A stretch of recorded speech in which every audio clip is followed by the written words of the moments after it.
So, hello, everybody, and welcome to today's episode of the Chakra Meditation Podcast. Today, I'm joined by he gave me permission to introduce him however he wanted me to. So, I'm going to say I'm looking at a really over-enthusiastic, like puppy dog of a man. That works for me. Weren't expecting that. So I'm talking to Dai Manuel. Sorry, I really butchered your name there. Dai, which is a Welsh name, No. Manuel, Yes. Portuguese. But a dude from Vancouver is the bottom line. So welcome, Dai. That's Thanks for right. joining me today. Oh, thank you, Roseanne. It's great to be here. I know it's been well, let's just say it's been a labor of effort. Yeah, to get together, to get us, and that But my it's life's been just all over. But I feel so good that we're finally connected, yeah, finally. no, it's great. It's really good. And your energy is so infectious. And I kind of feel like this is your MO. This is what you do, is you are Mr. Energy Infectious guy. And you go out there and you share this with as many people as you possibly can, which is wonderful. It's beautiful. But when I look at what you do, there's a fantastic bedrock of something that everybody can relate to, which is, you said you're a dad and you've been dating your wife for 23 years. So you dig your wife, which is pretty cool. Most women want to hear that. So, but what do you actually do, Dai? What do you actually do? There's always it's one of those big questions that we often get, right? It's like, what do you do? And sure, at different phases in my life, I'd have a stock answer, right? The elevator pitch, right? Like, what can you describe yourself as in 30 seconds? And I realize, just as life has sort of brought me down some different paths, certain things, especially around titling, it just became something that I found it was always peg holing me into something that really didn't feel like the perfect fit, and so why I'm saying all this is when I'm asked what I do, it's really whatever I feel like I want to do. And sorry, that sounds really vague and cryptic, but what I mean by that is my wife and I, we went through a shift, about 14 years ago. And it was huge for me because I did a TEDx talk where I actually shared about my struggles with alcohol. And, it was a big crutch in my life that was there for about 15 years, from my late teens into my early 30s. And it was just always present. It was a way of coping and escaping and just really distracting myself from what I believed were the big stressors and anxieties of my life, and it was tough because during that time I also scaled a business with a business partner at 8 figures a year and had my 2 children, met my wife. I did some pretty big milestones in my life happen during that 15 years with alcohol very present. And it always felt a bit out of alignment, like a little bit of as they say, that imposter syndrome, because most of my career for the last 30 years has been in the health and wellness industries, and I support people with change. But my business I had before for 17 years was in the retail space, omni-channel. So it was online sales and brick and mortar sales and B2B business, like corporate, government, military, that kind of sales as well. So when people needed fitness equipment, they would often source it from our company. And I loved it. I really loved the space. But when you go through a big personal change, and I call it sort of the midlife crisis, I came to a realization after my wife asked me a question. And she just simply said, Dai, are you being the type of man that you would want to marry your daughters? That's and a at good that question. time, it was the question. Yeah. It was. It changed everything for me. So, had we met 14 years ago and had the same conversation and you asked me, well, what do you do? I would have had a very stock answer. But ever since then, really, what do I do now? I try to show up as that man, that modeled man, being a man who identifies as a man. So again, I know language is important on this part, but as a man who identifies as a man and has a life like that, with that intention, now it's all about, am I doing the things that best role model and mentor, because modeling and mentorship are really the two ways we all learn, or teach. Am I being that guy? Am I being an excellent example of, me. So I can honestly say, yeah, I'm being the guy that I would love my daughters to end up with a guy like me, you know? And so everything I do is under that sort of I don't want to say theme, but maybe that filter is through which I pass things. Yeah. And really I just help people with change, both personally and professionally. And that's what I do, Yeah. It's really interesting because, to look at your, I scrolled back through your Instagram and so on, and there's lots of pictures of, the fitness aspect of your life is obviously very big. Great. Yes. Everybody needs to be Huge. fit. We get a lot of mental health, benefits from being physically fit. So that's a kind of, ground zero. That's an absolute basic, which is fantastic. But what I'm hearing is like you are not creating, but you have made a conscious decision to be the best version of yourself that you can be. In order to model that to your daughter as like, this is what a real man or what a good man is like. So where did you get your sort of groundworks for that? Like where's your model for that? That's a really good question. And to be fair, at the time, I struggled because I was just doing what every other guy was doing in my sphere. When I think about the people I was around all the time, the term vulnerability was not something that we saw as being positive. It was negative. It was like, communicating your emotions. No, unless it's anger. Obviously, you can show anger, but that was pretty much it. Everything else is just sort of even keel. And again, that's just what was being modeled with the people I was hanging out with. But there was also some other habits and behaviors that never felt aligned with me, but yet I would continue to do it because it was normal. That was the normal thing to do in that group. And what I mean by that is, we go watch UFC at the pub, go watch the fights. And, we get a few rounds in and, the conversations just start bagging about our wives, or talking about our kids, maybe not in a positive way. Like I found that the conversation would often go to somewhere negative, sort of venting session, if you will, but also it was very surface. I didn't feel like there was a lot of depth to the conversations, not very much connection. But that was normal and it was okay. And we would drink and it didn't matter. And we'd mute our phones or turn them off so we could tell our wives, oh man, my phone died. Sorry, honey, I lost track of time. Like just these interesting things that I never believed that's who I was. And those weren't things that I valued. In fact, I wanted to do the opposite, but yet I found myself constantly doing these things that was directly contradictory to the kind of person I did feel that I was, but also continuing to evolve into. And that creates a lot of internal strife. Lots of us can relate to that, in different ways. And it was really challenging, very challenging. But when I removed the alcohol, because it started as a 1-year commitment to not have any alcohol, which would have been the longest stint of not drinking I had ever done since age 17. Putting this in context, again, I was 32 at the time when I made this commitment. And I learned very quickly I needed help. And this is where the vulnerability piece comes in, because up to that point, I never asked for help. In fact, I was the opposite. I was the guy, I'll figure out how to do it. I'll do it myself because I can do it best. Like I'd get frustrated if I had other people to try to help. And like, this is a real issue with me trying to develop my leadership skills, especially early on in my professional career, because I wasn't very, very good at asking for help. I thought it would be a weakness or I'd be judged, as someone that doesn't have his stuff together.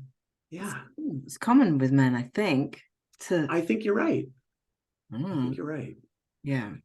That's so nice. And so, anyways, I'll just cut the story short, but ultimately got to a place where I realized, I needed some support, some help to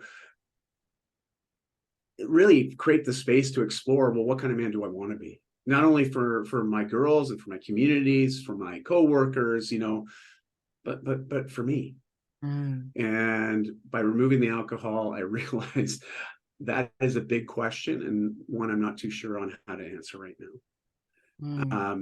And so it was what started a 1-year journey of really going inward, a lot of introspection, a lot of tough questions. And I also found a psychiatrist I worked with for 4.5 months, found a relationships counselor that helped me with my communication skills. I basically went all in You did. on the inner work, you Yeah. know, Oh my and gosh. So many people need, yeah. I mean, huge. this is wonderful stuff. Like, I love it when people just make that conscious decision. And it kind of does have to be a conscious decision to just go, okay, things aren't great. So what is it? And a lot of people look outwards for Right. a support, a coping mechanism. And quite often that coping mechanism is a numbing thing. So like drink Yes. or drugs or sex or, whatever it Gambling, is, whatever. Yeah. whatever the vice is. But we go outwards looking for it. But if we can go outwards and actually be vulnerable and help and go, actually, I don't know what I'm doing, and I do need help, and I need some direction. There is such strength in being able to do that, especially for a guy. I think that it takes a lot, and I think that there's a lot of people who don't do it because they're scared that they'll be judged, or they're scared that it'll be too much hard work, or challenging, or something not pleasant. And it's much easier to stay in your comfort zone, isn't it, than Absolutely. Self. Absolutely. I mean, it's easy to get into that normal sort of autopilot mode, right? Where it just day in, day out. I always laugh at that old Bill Murray movie, Groundhog's Day, right? Like we just sort of get into this habit. It's wash, rinse, repeat. And a lot of the habits are just normalized. And the problem is we're also normalizing things that we don't value, but yet it's just part of my life. And making that conscious decision to say, no, I want to move away from this to move into something new or something that feels more aligned with what's important to me. It's daunting, because when you start to ask that question, you really start to do the introspection like I did, going through that period, that year. I realized that this path that I'd been on, this professional career path, I started to question, well, why am I actually on this path? And it was in my mind, well, I'm a partner of this company that we've built, and we're scaling and we're continuing to grow. And I just thought this is where I'm meant to be for the rest of my life, professionally speaking. And you start doing that introspective work, and you start to realize that maybe what you thought was the path is no longer the path that you actually feel drawn to live or to walk, and for me, it was like, yeah, I don't feel fulfilled doing what I'm doing now. And that was daunting too, because ultimately it led to me leaving a career of 17 years, and a month after that, my wife quit hers, and we pulled the kids out of school 3 months after that and gave away our stuff, packed up the SUV, and went traveling.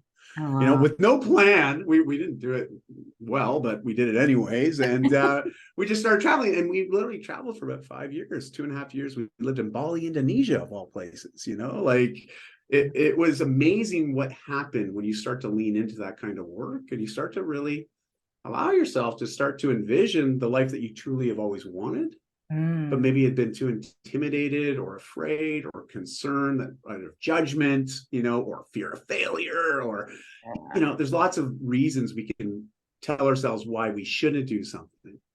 But if we took just, half as much energy and went into the reasoning of, well, why could I do it? You start to realize, the only limiting factor is typically ourselves. And then this sort of brings us back, everything that you're saying is really interesting when you underlie it with the word of vulnerability, when you underlie, because vulnerability underlies all of that. I mean, leaving your business, selling, packing up your stuff, getting on a plane with no real plan of what you're going to do is leaving yourself pretty damn vulnerable, right? I mean, that is oh yeah. Yeah, it was a little crazy that some of the comments that we would get were rather entertaining, from the standpoint, it's just people just, oh, that's great for you guys. I could never do that. That was like the stock answer I would often get. Oh, that sounds so awesome, but I could never do that. And I would often say, well, why not? Like, why are you limiting yourself from that? From this one specific thing, or like, because my feeling is that we probably limit ourselves in other areas the same way. There's that old adage, the way we do anything is the way we do everything. And I find that it is very true for most part. The way we approach certain challenges or opportunities, there's a process that we normalize. And we have to ask ourselves, well, if we're not getting the results that we want, maybe we should look at how we got to the result. Period. Because there might be something there to explore, to get a little bit clearer on, and to identify maybe we do something different. Like I see people all the time in the fitness space, and I have even some really close friends, and it's like, yeah, I run every day, and yet I'm not losing weight.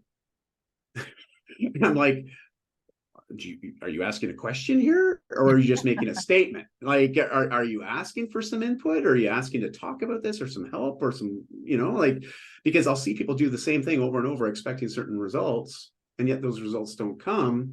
I mean, Einstein had a definition of what that means, right? Yeah, and I was about to say. yeah, but when do you finally say, okay, enough's enough? Maybe I should do something different. And how do you get to that it's a gap space? there. How do you get to that space? Because I think there's a lot of people out there going, I wish I could do it. And I wish I could pack up my family or my business or whatever and just go get in a camper van and do what you've done, or something equally, just move to a different part of the world, or just quit their 9 to 5, which is draining them of everything. And they'll be like, well, because I don't have any savings, or because I don't know how I'd make any money, or I don't know how I'd survive.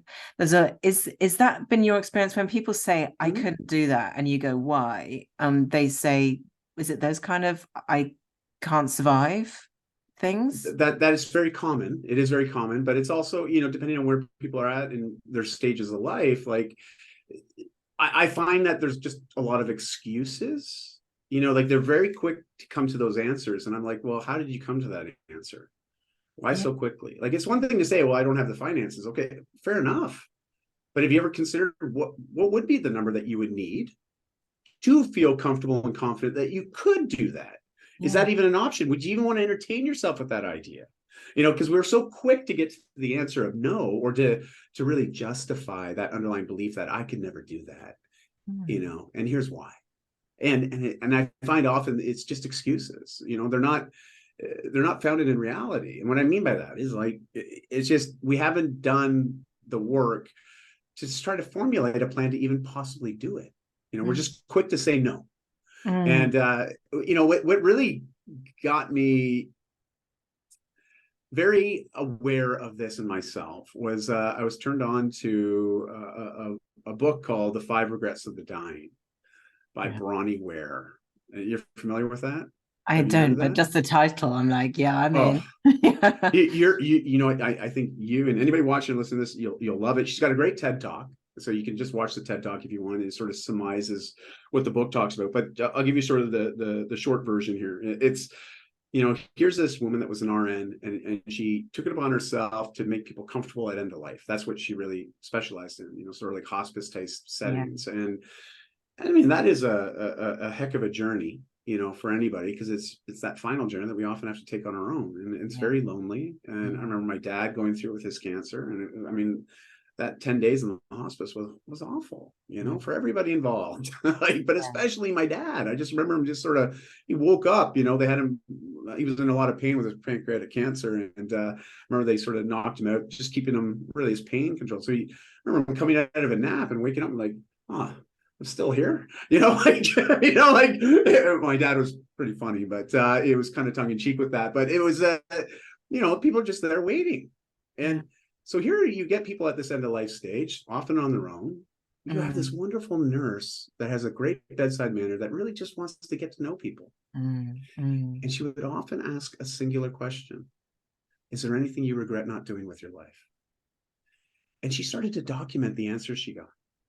And the majority of all the answers she got from every single person she'd ask would have the answer of 1 to 5. There was any one, maybe just one of those,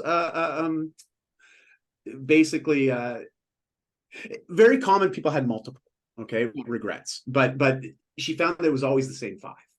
That would be regurgitated again and again and again. And she's like, okay, well, this is crazy. There's obviously something to this. But one of them, which always sticks in my mind, is, I wish I'd lived the life I wanted to live, not the life I believed others expected of me. Oh yeah. That was my feeling too. When I heard that one, I was like, oh gosh. And so, to put things into focus right now and what I've already shared as far as the path that I've been following, I realized that path that I'd been on for 17 years, building a company, working in a certain sales environment and believing that was what I was meant to be doing, I started questioning, well, why did I even get into this to begin with? Yeah. Like, was this something I always wanted to do? Well, not really. I just sort of happened into it, and it just became a career. But then you start to think, well, there's other people that I'm responsible for now, and maybe I should stay here because my family and our safety, that consistency with income. Like, I mean, there's all these variables that we just don't know. Yeah. If we make a change, Yeah. but I'll just tell you, short answer: I don't want to be on my deathbed, whenever that happens, and thinking, gosh, that time when I could have left that career and, experienced life as a full-time family, showing our kids the world, man, I really wish I did that. Yeah. I wasn't Oh, willing to do that, no. yeah. So, Okay, so we have yeah. this very clear issue that I think so many people will Mm, be able to identify with, is that yeah. you've landed into life, you've been pushed through the system of school where they go, right, what's your career? Let's do something sensible, be a doctor, get a profession, get a skill, Yeah. whatever. Um, and you go, okay, that's obviously what I'm supposed to do because society, authority figures, my family, culture have told me this is what I need to do in order to be successful and to be happy with any, that's what we're told. Yeah. And you've got yourself into this position and you're then feel like you wake up 10 years later and you go, holy crap, I'm just on a hamster wheel here. And I'm just doing things because I've got to. The alarm goes off at 6:30 every morning, and I drag myself out of bed going, God, the weekend can't come soon enough. And then at the weekend, I'm just gonna go out drinking with the lads, or I'm gonna go and, get my nails done, or just like have a moment that's just for me. And then I'll just do it all over again. And then I'll meet somebody, and then I'll have kids, and then I'm really stuck in it. I mean, like, this is everybody's story, right? So, Yeah, it is. It what is. is it that will give people the freedom to go, actually, I want out of this rat race moment, this hamster wheel? Like, what is it that can get you from that point to being where you got to? Because you went through a big change. You were like, okay, Yeah. alcohol's a problem in my life. I'm going to cut that out. I'm going to do the work. And now, aha, I see there is more to life than just this stuff that I'm doing. And brilliant, I'm off. I'm no regrets guy. Woohoo. Yeah, right. And but it's and everybody that's listening is going, yeah, it's not that simple. You're like, how do I get to that place? What's your advice? Well, I think, love how you painted the picture, by the way, because it was like, oh yeah, that's exactly as it was, and I know all of us can be nodding right now, just saying, yep, yep, yep. And I what it really boils down to is lack of clarity, right? And because when we don't have clarity, we tend to not feel very confident, and just our choices, the actions that we follow the choices with. Like, it's really hard to confidently move forward when we're not confident that this path that we're going down is actually the path we're meant to be on, or it may not even be that clear to us. We feel like we're bushwhacking, like the first one's on this trail. And what happens is, and I ask people, just think about this in your own life, when you felt really, really clear about something, how did your confidence feel around that thing? And inevitably people always say, well, I felt really confident. I was really sure of myself, to at least take that first action step, or that first, just take that first step in that journey, so to speak. And you end up procrastinating less, which is a nice byproduct of this whole idea of clarity and confidence. Because when we're not feeling clear, we're not feeling confident, and we're unsure about the next steps, we do find ways of using that time. Or maybe, as you said earlier, that numbing effect, and we can numb ourselves with binge watching Netflix. I'm believing. I'm not here to vilify or speak negatively. I mean, I do that too, all right. But if that becomes the normal and it's an everyday thing, and it's holding you back from really leaning into the things that you've always identified as being something that you wanted, but maybe convinced yourself that it's just not going to happen. And then you create excuses to justify that, to prove to yourself, those confirmation biases are real, right? Like we're there. We want to, because it makes us feel better if we can justify the why nots. But I'm like, hey, take half as much energy and apply it to the why, like why you can and why you will and why you will do this. And so with this, there's 3 questions I think can really support people with starting this process. The first question, can I do this? Because it doesn't matter what we're talking about. We're talking about some pretty big change here, potentially. Change to whatever the normal is to becoming some new normal. But you got to bridge the gap, and it's going to involve a bit of a leap. It's also going to involve a little bit of vulnerability, right? You're going to have to get honest with yourself, get really clear, and be okay. This is just a process of sort of working through the possibilities. It doesn't mean that you're quitting your job tomorrow, okay?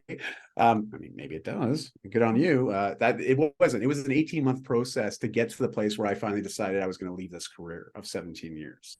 18 months, all right? Like it wasn't like I thought, this is a good idea. It was like, it was an inkling of an idea, but I had to explore it. I had to get to a place where I really wanted it, and I felt confident that moving forward was the best option for me, and really something I wouldn't regret, doing.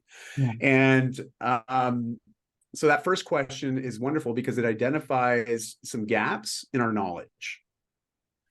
Can I do this? Can I do this change? Can I make this shift? Can I leave a career of 17 years? Like, really, can I do that? I mean, of course I can, but what are the ramifications? As a teenager, just as an example, I was morbidly obese. Up until the age, and that's why fitness is such a big part of my life, because it helped me with this initial transformation I went through from age 15 to 17. And it changed the trajectory of my life, was by getting healthy, going from morbidly obese to a healthier state of body and mind and spirit. Right. And it was a valuable lesson to pick up early on. And, but I remember thinking to myself, can I actually get healthy? As a 15-year-old boy, morbidly obese, dealing with a lot of mental health challenges that came with that, can I get healthy? I mean, I wasn't really sure if I could, but I knew that if I could educate myself on ways to get healthy, I'd start to feel more confident to potentially find a yes to that answer, because I recognized it was a knowledge thing. I just didn't know what to do or how to do it. Yeah. So when we ask ourselves, can I do this? It is going to identify the knowledge gap. So you want to go and do some education, do some exercises. Maybe you work with a coach. Maybe you find a mentor. Like I wouldn't recommend talking to your parents because they are probably more traditional and they may not be open to these kind of changes because it's not something that they would have done. So finding people that maybe have already done it or are currently doing it or are just more experienced with what it is that you yourself have identified you want to do. So you got to get to a yes on question 1. Yeah. Can I do this? It? And then after, okay, now you've got the yes. Now you go to question 2. And it's like, okay, if I do this, will it work? Right? Like, I remember, being that obese teen, like being like, okay, well, if I start moving my body, start exercising, I actually change on what I eat, because I've been reading all these books on nutrition. I've been reading the magazines, looking at people that go from working out to now being healthy. And it's like, wow, clearly it works for them. So I think it's going to work for me. So yeah, can I do this? Yeah, I think I can do this. But if I actually go through all this effort, like, is the result actually going to happen? Will I really be healthy? Because how many of us have done these sorts of things or made certain commitments to these things and then maybe not got the result that we wanted? Yeah. And I mean, the more that's happened to us in our lives, we start to believe that maybe this just isn't meant to be. Yeah. I've had short-term results only then to slide back. And that's the commonest thing. Thank you. That's a great way to put it. So, if I do this, will it work? Fortunately for me at the time when I was doing a lot of this research, and the same with, making this transition to become a nomadic family, traveling the world together, from a family that was very stable, had a full community and life in Vancouver, like it was a big, big change. and we're like, well, if we do this, will it work? Like, can we actually make this work for us as a family? And that's where we started to look for others that were already doing it. Yeah. Because it builds our own belief. Oh, well, they did it. I mean, look at that family. I mean, goodness, they're doing it. They got like 4 kids and they're doing this. I'm like, we only got 2, thank goodness, like, Yeah. we can do this. Yeah, exactly. Because it builds the belief, right? Yeah. And again, clarity builds confidence. Confidence also allows us to take action and delay less. Yeah. Right. So you got to get to a yes and a yes. Mm. Now's the big question. Is it worth it? When I'm talking to teams or organizations, I can use the term it. But when I'm talking to people just like you and I, and the people that are listening to this or watching this right now, it's like you have to get really, really clear with yourself. Look in the mirror and say, hey, am I worth it? Mm. That one's not easy to answer. Yeah. When I was overweight and at my worst at age 15, I avoided the mirror.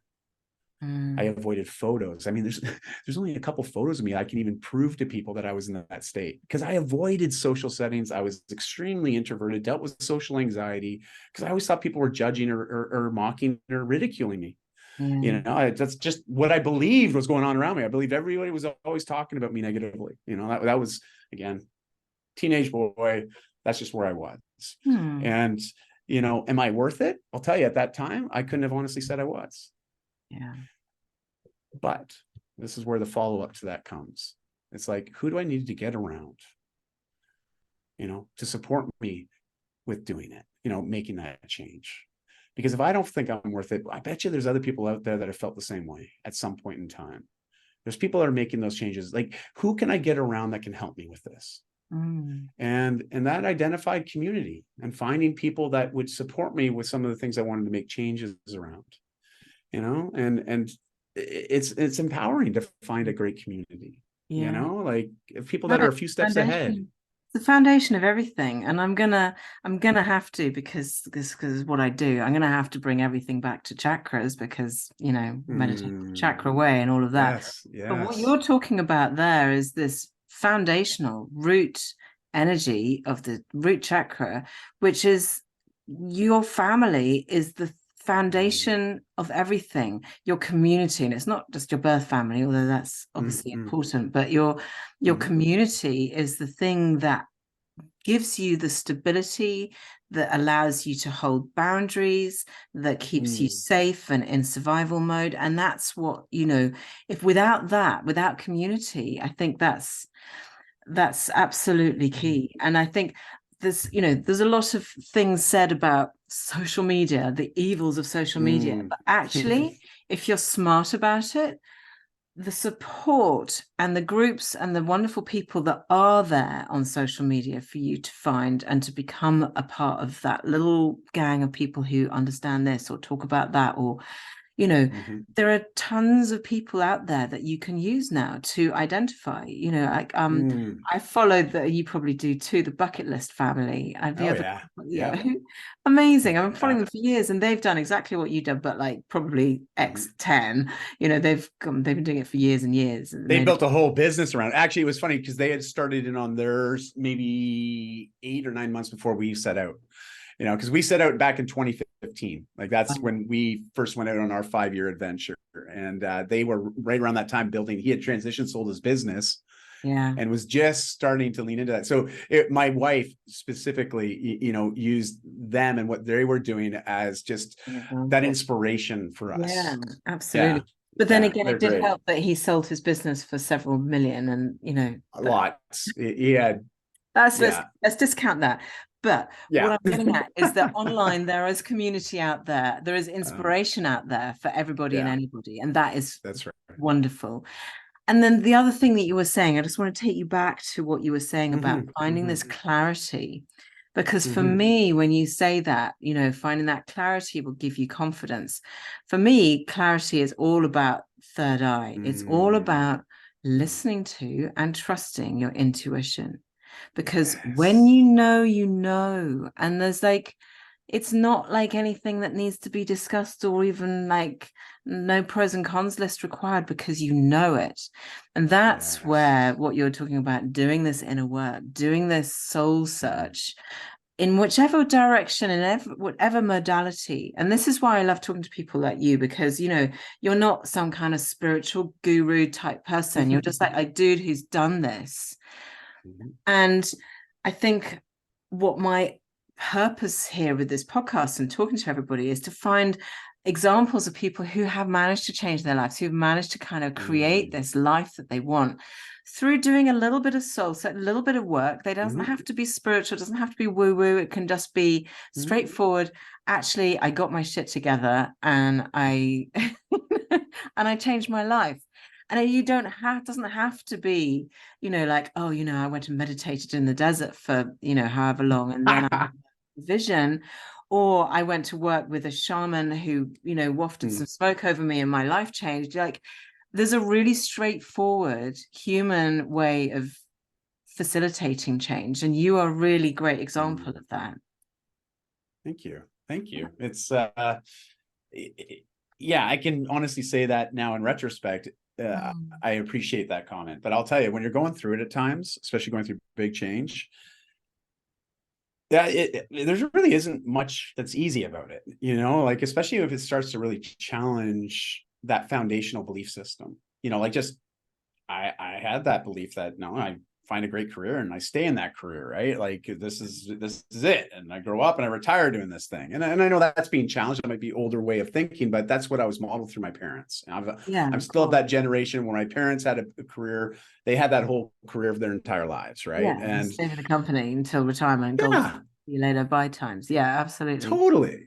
So And that was still what I was aware of. So, you know, to have a paradigm shift is like what we're talking about here, like a complete shift of aligning our life, or realigning our life, I think is probably a better way of putting it, to the values that we pride, you know. And when I say pride, I mean, it's the ones that you are not willing to negotiate on. You were they're the mentioning the ones that boundaries you hold in idea, your you heart. know? Those Yes, thank you. Thank you. heart needs and desires of the soul, of the spirit, that Yes. is Oh, getting in touch with that, and then listening to the old intuition. But what I want to ask you is, like, on a yeah. daily basis, okay, so you've done the whole overarching thing of the change, the adventure, the whole thing, and you had to wake up every morning and go, okay, here we go again. Like, this is it, right? So how am I going to do? So on a daily basis, what were your coping mechanisms? Because obviously the drink wasn't there for you. I mean, you've never got That's anywhere right. if you carried on drinking, but Yeah. like your daily coping mechanisms, like you'd wake up in the morning and you go, okay, so today I've got to do whatever. And, you know, we're traveling, we're moving, we're selling, we're, you know, but how did you deal? What were your coping mechanisms on a daily basis? Well, a big one for me has always been my fitness. Yeah. You know, so working my body with intentions, or as I say, moving your body with it's intentional movement every day. And what I mean by that is it's movement that's going to elicit a positive adaptation in your health. It might elevate your heart rate, so we call that cardiovascular training, right? Where we might go out for a run, a jog, a hike, go for a swim. I mean, whatever it is, but that gets the pulmonary system moving. Yes, yoga, thank you. And I'll tell you, yoga, it's like the hardest one. Like, I mean, it gets the heart rate going really well, especially if you're doing something like in hot yoga, right? But yoga is, again, another example, but you're moving your body with this very clear intention, and it's to improve your health and well-being. And so every day I would always carve out time for me, you know, and it was a non-negotiable. My fitness is a big thing, because I know I show up as the version of the person I want to be more frequently and with less resistance when I've got fitness happening regularly. Like, my mental health's in a better place. I feel better. I feel more present. I feel engaged. I know me well enough that if I'm doing that consistently, I show up as my better version, you know? Yeah. So that was a non-negotiable that was consistent. And just a quick note though, like, I'm not so picky that I prescribe that this is how I do that every day. You know, I know some people are very ritualistic when they try to create their morning routines or rituals, but I can find, I've personally found that can be problematic at times because our lives change and Yeah. the things in our life change. And And you don't want to it's an become easy way to start. either, do you? Yes. But also you start to feel like you're failing sometimes Yeah. because life is going to throw you off. Yeah. And if we're quick to prescribe things as doing them a certain way, like I remember often I get clients, it's like, well, if I can't go to the gym at least 4 times a week, I mean, why bother? I'm like, what are you talking about? You know, like that's the wrong attitude. But it's because they believe that's what I used to do in the past, and this is what gave me my results. So if I can't do at least that, I probably won't get the results. So why bother? You know, and that's sort of back to that question too, right? If I do this, is it actually going to work? You Yeah. know, like Yeah. we have to feel confidence that the actions are going to at least bring us closer to the results that we've identified we want. Because that intrinsic and extrinsic motivators, right? Yeah. Sorry. I didn't mean to talk over you. No, it's okay. I'm just aware that time is pressing, and I have a couple more Oh my questions. goodness. But Oh wow. Yeah, I know didn't even realize what time it was. it's flying so far. Sorry. Yeah. It's good. It's good. Listen, the question I want to ask you is the same question. Like, how did you cope on a daily basis? How did your wife deal with the change? What was her coping mechanism? For my wife, she's still, community and connection is a big one with my wife. But also the kids at that time were still pretty young, like they were barely 10 years old each. Our youngest, I think, was 8 at the time. Or she 9? Yeah, it would have been 11. Yeah, 9 and 11, where it was the age of our daughters at the time when we went off on this adventure. But my wife, her big thing is connection. So her family's all over the place. She has some family in California. She has northern British Columbia. That's the province that we live in. She has family up there. She has family out east. And she comes, she has 5 other siblings. And then, all the uncles and the aunts. Like she's got a huge family. I had a very small family. She's got a huge family. But her staying connected with them and even just the little exchanges in the day through messaging, or sharing of photos and videos. That was something that was very grounding for her. But even though we're off on this whirlwind adventure, lots of new things coming our way, a lot of big question marks every day, like where are we sleeping tonight?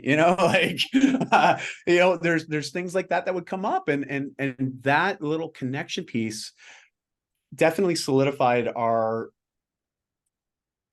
Listen, we have to feel safe.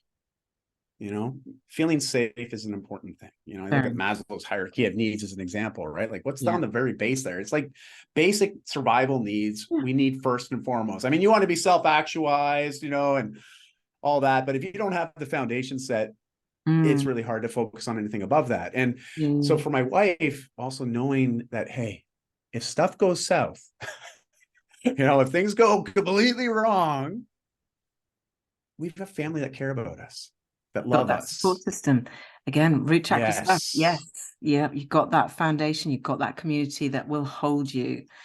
Correct. So valuable, so precious. And that was hers. That was her coping mechanism. She did a lot of that, and she also journals a ton. Like that was a big thing for her, just organizing her thoughts every day, just sort of getting anything that's coming up on her mind. And she's really good with that stuff. She's very methodical.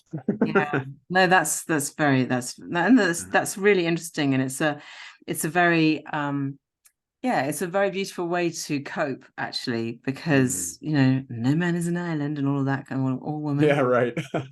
So listen, I'm going to bring you back to something you said right at the very beginning, or maybe I said it, but I know it's one of your things, and I just want to touch on it really quickly because I find it interesting. You say you're still dating your wife after 23 years, which is so romantic and so lovely. And I'm imagining that you are just a very gorgeous, loving, making an effort kind of man. So let's just give some words of advice and encouragement for all the girls out there to go listen to this guy, and for all the guys out there to go, yeah, maybe I could do better. Well, language is important, right? Language, but specifically the language that we use to speak to ourselves every day when no one else is around. Like it's just language. It's probably because I went to school for English Lit and philosophy. But I ended up in fitness, like most of us, with those kind of degrees. It's like teacher or lawyer. I'm like, no. Fitness, yeah.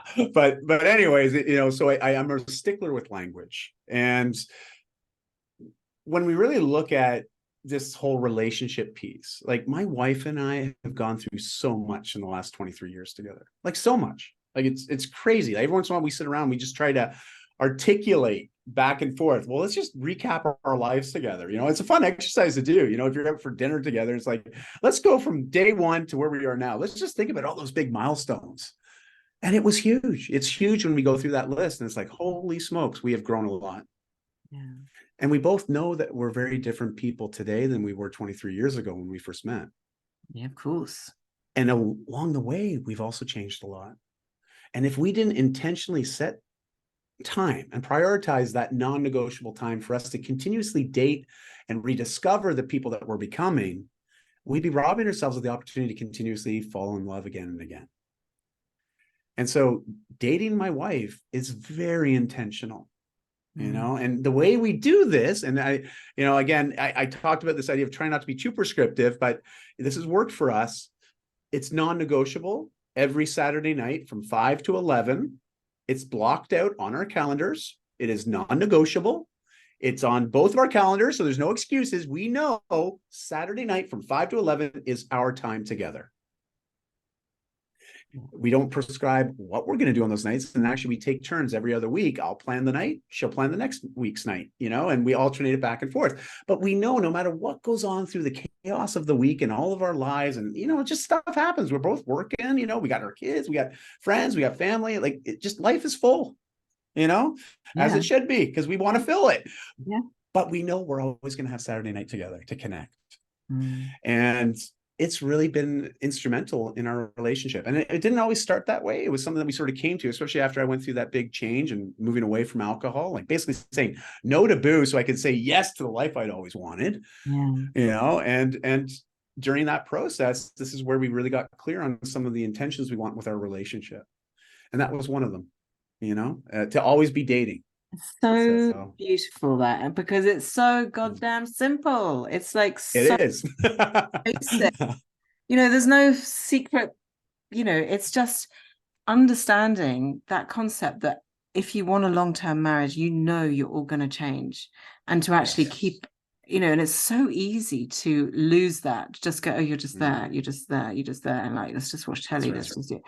And actually to keep that conversation alive, to have conversations that aren't just about the kids or the admin or the bills, but to actually go, what is interesting you today? What is, it's big work. It's big work, big heart chakra stuff, where you've got a big heart, Dai. And I'm so grateful to you for spending time today. Listen, tell people how they can get in touch with you if they want to reach out and get a little bit of your energy.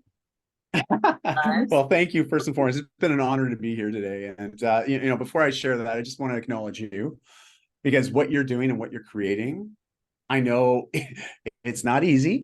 It takes a lot of energy, a lot of resources, especially time, to constantly create and to put this kind of platform out to the world. So all of us out there can be little flies on the wall to listen in on these great conversations and learn, right? And grow and experience life on a wavelength that we thought wasn't possible before, and I just got to commend you for that. Thank you. And it's been an honor being here today. It's been so cool. And listen, if people want to have a conversation with me, I'm really easy to get a hold of. That's one thing about having a unique name. I'm pretty easy to find. If you can spell it right, you're going to find me. No problem. And Dai's D-A-I, Manuel is M-A-N-U-E-L. All right.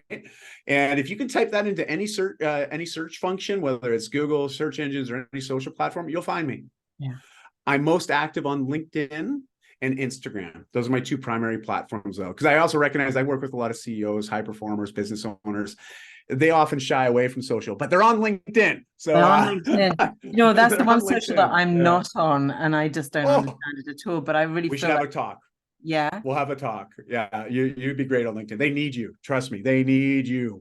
Okay. All right. Yeah. This is the conversation for later. In the meantime, thank you so much for joining me. Yeah, it's been amazing. I really appreciate it.